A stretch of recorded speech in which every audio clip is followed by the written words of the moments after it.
I'm Scott Zygmond, and since 2003 I've been working with the Helena School District as a substitute. I taught 10 years prior to that and didn't think teaching was for me, but I got a job, went back to school and got a job at the state, and that definitely wasn't the job for me. So I went back to substitute teaching just as a filler, and I realized how much I loved teaching and missed it. So that's what I've been doing. Writing runs in our family generationally. My father was a newspaper editor. My mother's father was a newspaper editor. My mother's grandfather was a newspaper editor and a publisher. So writing becomes natural to me at that point, with that many generations of bloodlines. So I'm happy to be here and share. I would like to mention Ed Noonan was a neighbor of mine, just off Rodney on 8th Street, next door neighbor. And I know he would be here helping the cause. But on his behalf, I don't want to miss out getting this poem in. He was a poet himself and a writer. To be a poet, but what a lofty goal to be a poet. What an epic goal.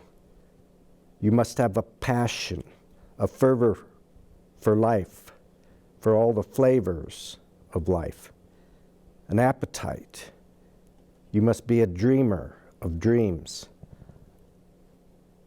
unbelievable and endless. To be a poet, there is sacrifice and soul search. There is pain beyond endurance, and there is tragedy, for even the stoic succumbs, and knowing it may still end in a desperate demise, a poet's resolve. You must write another line. With that said, for my dear friend Ed, who's edited some of my works in the past, my most recent work that I was unable to share with him is a story about Rodney Street, which is why I was asked to come and talk today. It's called The Mayor of Rodney Street. His name was Buster, and he was honorarily bestowed the title Mayor of Rodney Street by Jimmy, the eldest of the Rodney Street runners. I became acquainted with Jimmy along with other locals who grew up in the Rodney Street neighborhood when I moved back home to the area in 1998.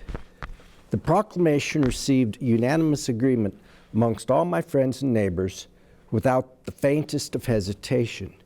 It was simply inherently befitting. Buster was everyone's favorite dog. He wasn't the first dog I owned by far, but definitely one of the best. Truth be told, I didn't own Buster. He owned himself. He owned me. And he owned the neighborhood as well. Buster was a Border Collie Springer Spaniel mix with true herding instincts. My being in a wheelchair gave Buster great purpose. He was my protector, and he took that job seriously. We walked, as most of the residents of Rodney Street did, to the most places we went. And when I would roll out and into the street to cross, he would nip at my ankle and tires to get me going as quickly as possible to get me across the street and back to safety. Furthermore, it wasn't just me that Buster would herd. Buster would go a-visiting the neighbors often. He would sit patiently on their porch, staring faithfully at the door, and wait for them to notice him there. He wasn't necessarily begging, though he would usually get a treat. It was more of a social visit, and very likely to extend an invite to come down to my place and have a beer and a brat or some ribs off the grill. This was usually the case anyway, being whichever neighbor he had happened to pay visit to would walk him back home to a sure safe return, and my offering them a drink and an offer to stay for dinner. After all, that was the Rodney way. The Rodney Street way is more than a custom, it's a lifestyle. Rodney Street people are not just friendly, they're gregarious, like Buster. They enjoy meeting new people and enjoy getting together with the ones they already know. One was always in good company in the hood, as it is often fondly referred to as. I was never hurting for good company around the fire pit in the summer or the poker table in the winter. The old central neighborhood bisected by Rodney Street was a diverse community. There are teachers and lawyers, poets and painters, small business owners and state workers, morticians and politicians, bankers and butchers, nurses and nuns, and artisans of all type, just to name a few. Regardless of their occupation, they lived by a seldom spoken but well-practiced common creed. Simple is better, and take time to enjoy the small things in life. But don't be afraid to add your own flair once in a while. They were all friendly and open for a get-together any time that was feasible. Buster liked this. In this way, it could be said, Buster loved his people, and Buster owned his people. They were his flock, his herd. Jimmy found this rather hilarious and gave Buster the honorable title. Jimmy's dad owned a glass shop on Rodney Street, and Jimmy had worked there since he was a kid. Jimmy was actually born in the old South Central neighborhood and had gone, like so many others, Rodney Street rowdies and runners, to school at the elementary school, appropriately named Central School. His mom was Irish, a devout Catholic, and she loved nothing more than attending Mass at St. Helena's Cathedral. Jimmy's dad was Irish as well, and he loved making money. Jimmy's dad loved getting calls for window glass replacements for the unique specialty storefronts of the Walking Mall on Last Chance Gulch. Jimmy had a paper route delivering the Independent Record and loved making bank, selling his leftover copies at inflated prices to the drunks and shopkeepers and Sunday churchgoers in the same shopping district. It gave him lots of running around money, he would say. A Rodney Street runner he was. However, when I met Jimmy, he was 40-some years old and had turned into a Rodney Street rowdy. Though he still walked everywhere, the result of Jimmy's drinking like an Irishman and losing his license to a DUI. Jimmy really thought he had fixed those coppers good. He parked his van permanently and walked, staggered, or stumbled everywhere, refusing to renew his driver's license. Ironically, they did pull him over again years later while he was on foot, staggering from one bar to another on the old Walking Mall he sold papers on as a kid. They cited him with open container and threatened him with public intoxication. History has a way of coming back around, almost like the legendary phoenix of Greek mythology. Just how do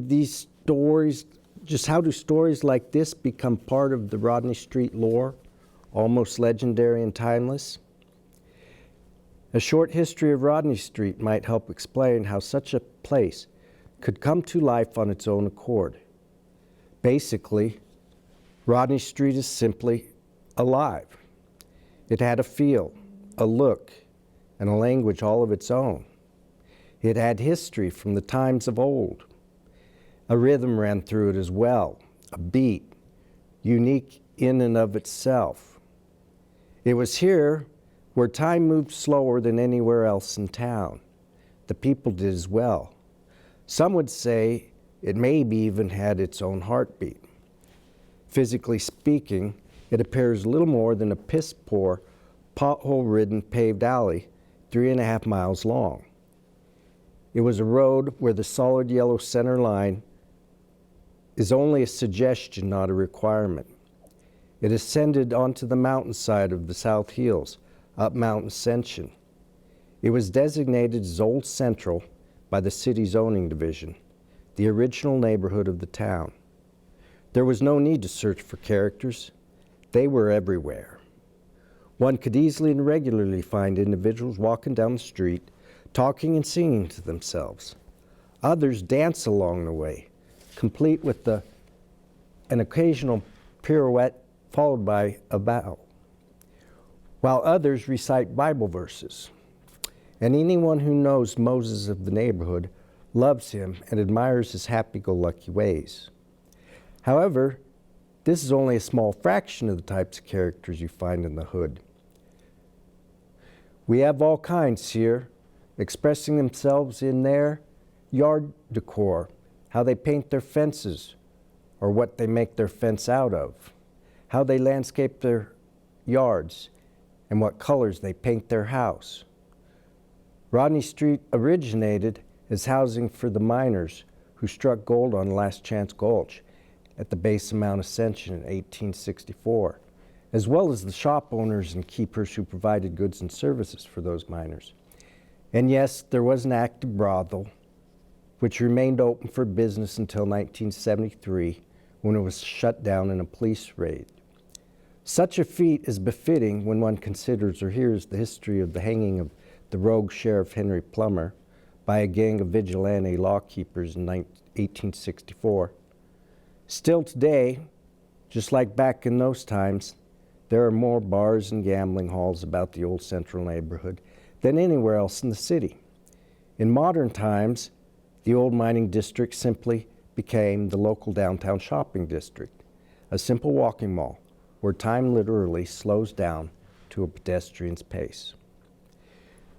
Many of the surrounding homes were simple, long shotgun hallway bungalows.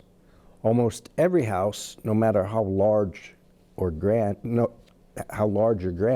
sat upon postage stamp-sized properties. There were more tenement houses and apartments here than anywhere else in the city. The neighborhood was home to the city's first schools, both religious and secular.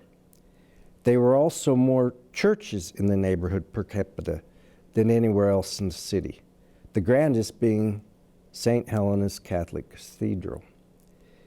As I mentioned, the downtown walking mall business district inspired many of the residents to walk to their destinations, as did the churches as well as the local farmers market. They were all, pun or no pun, centrally located and near each other. Some do it for enjoyment and exercise, others because they don't have or want the hassle of a car. Still others are visiting one of the local taverns and they want to be driving afterwards. Whatever the case, it's small town mindset. The Rodney Street code, simple is better, and take times to enjoy the small things in life. Oh, and I almost forgot. Don't be afraid to add your own flair here and there. Along with Last Chance Gulch, which marks the west border of the Old Central neighborhood, Rodney Street has its lore about it and a place in history and a city that will forever be remembered and retold.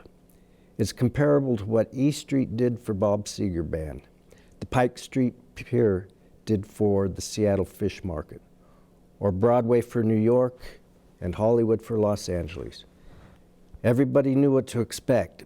They knew you had to take the good with the bad. Sure, back in my day, the characters that made it their homes or stomping grounds may have been called the Rodney Street Runners or Rowdies or Renegades and Rebels. But they were good people, good-hearted people, hard-working people. Like the miners and settlers before them, they were simply staking a claim for themselves in this world. There's still a little gold in those dar heels. It lies in the heart of its residents. They are working people, proud people, party people, happy people. They may be simple people with tough and rough around the edges, but maybe it's simply to protect their hearts of gold. One thing's for certain, however, it was rich with characters, unique in their own ways, lending their colorful talents, vision, and dreams, and painting a beautiful spectrum throughout the whole of the neighborhood community they all share. Though Buster is long past and running other loftier neighborhoods, I am both proud and happy to still be running around this one, centrally located in the South Hills of Helena.